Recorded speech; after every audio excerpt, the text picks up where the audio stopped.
I knew I was gay really early on. Silly little things, but I did. But from my background, which was very working class in inner London, um, something I avoided. What are you doing with him? We all know about him. I've often said to people, I think as a young person, you're scared that you're going to lose everyone. But if they truly love you, you don't, you know. Yeah. So, Yeah. ironically, it was a really good mix and a healthy mix.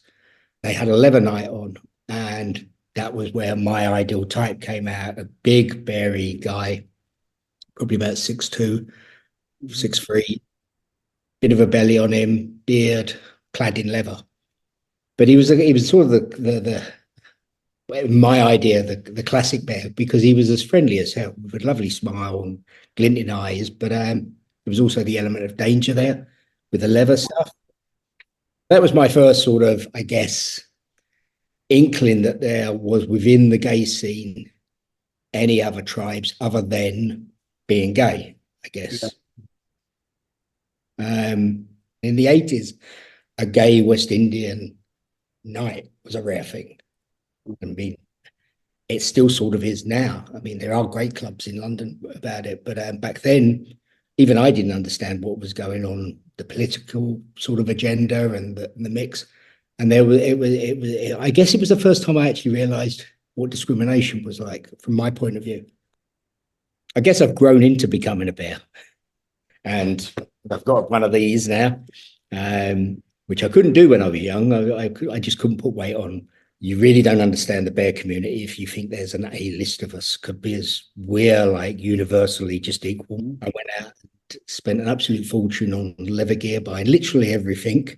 And then finding out you could get into these places with just a waistcoat, which was rather like, I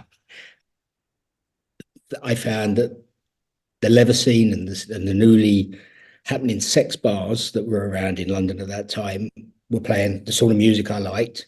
One thing they all sort of had when you got talking to each other was that they felt slightly alienated or pushed out of the gay scene, mainly because they didn't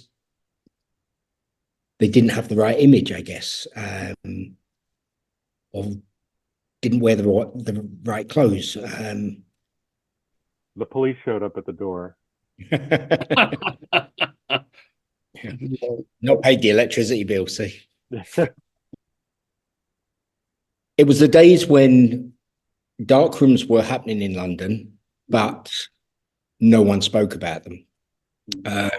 No one confronted,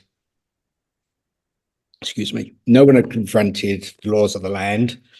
The first 2 weeks, we got raided, and I sat down with the police and explained this to them and said, fine, if you want to take this to court, you can, but there's the law and I will win. We are still here. And, but it was a time where I think no one really knew where the gay scene was going.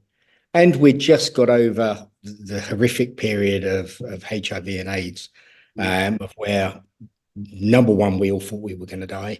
London's always been a bit hostile, but back then it was very vocally hostile towards us as a community. We had so little support as a community that all of us bonded so tightly, and we defended each other to the hilt, that we had a very strong and unique character. XXL was and is and will be a men-only club. And I've decided to keep it that way because it's one of the few men-only clubs in the UK. Sooner or later, you'll find out you'll want a trans for trans place. You'll want a lesbian for lesbian place. You may not realize that yet, but you will see the significance and the benefits of those. XXL, in its first year, won London's best sleaze club. And I said, actually, that's not what this club's about. It may have sleazy people in it, but that's not the title I want. I walked into this thinking, what have I just walked into? We had a huge fight with the venue Pulse, which I owned as well, with the Carlisle group. They were doing a £2 billion development, and just before lockdown, despite fighting and winning some cases, but fighting for 2, 3 years, we lost the case in court, in the high courts, and lost the venue. Be it hard left or hard right, these swings are going to just keep doing that and getting worse, I think, and we're going to see that progress. Everyone's an armchair warrior now, and you've got these extreme views, but no one's sitting down and talking about it. The arrogance of the developers, the politicians, the councillors, laced with greed, means their consciousness is gone. They're ignoring the social needs of local people. You've got all these beautiful properties being built, but no one lives in them because they're just investments for foreign investors. Humans are creatures of nature. You know, everyone's capable of defending themselves. For all of the sort of push and gun-ho-ness these young LGBT people have nowadays, they are very naive in the dangers of that world because they've not experienced it. If we lived life thinking the worst, would we get up at all? So I tend to never try to think the worst and always try and think the best, be it people or circumstance. For 24 years, they have been the bane of my life and the happiness of it. They are not the easiest creatures in the world to work with or entertain.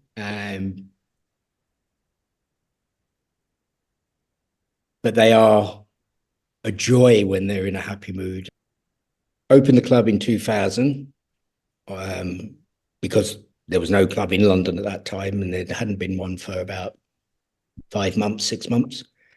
They were stealing the power to run the club off the train lines with giant jack leads that we didn't find out until we were looking at wires and saying, what do they do? 2002, along with Bear Hug London, we started Bear Pride, which was Bare Necessities back then.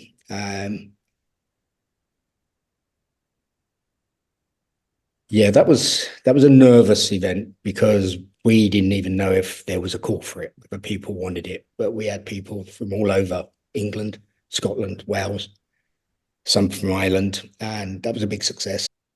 I was walking around the club watching everyone on their apps, not communicating, not talking, and I was just like, this isn't a good future if this happens. I've always been aware of the links between us all and the attractions between us all. I think I was just the right person at the right time with the right ideas. I think other people were having the same ideas, they just didn't do it at the same time as I did. If people don't go out there and support their venues, bars, and businesses that are gay, they won't be there forever. Especially in this day and age, because there's no charity in business anymore. You know, there's no second chances for people. So, yeah, but I think it is a case that the gay scene, for want of a better word, has got its back up against the wall of late. You know, from so many different directions, be it the apps, be it big corporate business, haters, whatever. But I'm a great believer that them sort of barriers fuse people together sooner or later. Yeah.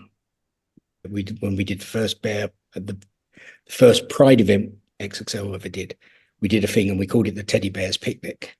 No. And then I got harassed by 25 lesbians who said, "This is our creche. We demand our children." Amusing. Yeah, they got very irate.